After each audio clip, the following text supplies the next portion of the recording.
PMP చేసిన వైద్యం వికటించి ఓ inter విద్యార్థిని మృతి చెందిన సంఘటన చిత్తూరు జిల్లా పలమనేరులో చోటు చేసుకుంది.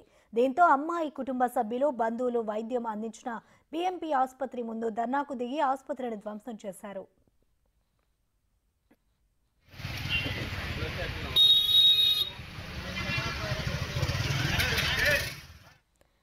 ఎస్టేట్ ఏరియాలో నివసిస్తున్న ఓ కుటుంబంలోని బాలిక ఇంటర్ సెకండ్ ఇయర్ చదువుతోంది.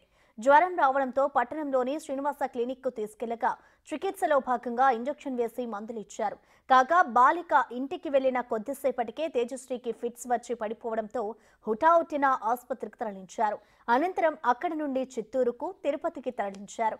అక్కడ కూడా వైద్యులు చేతులెత్తేశారు. దీంతో వేలూరు సీఎంసీకి, రాణిపేట సీఎంసీకి తరలించగా బ్రెయిన్ డెడ్ అయినట్లు వైద్యులు నిర్ధారించారు.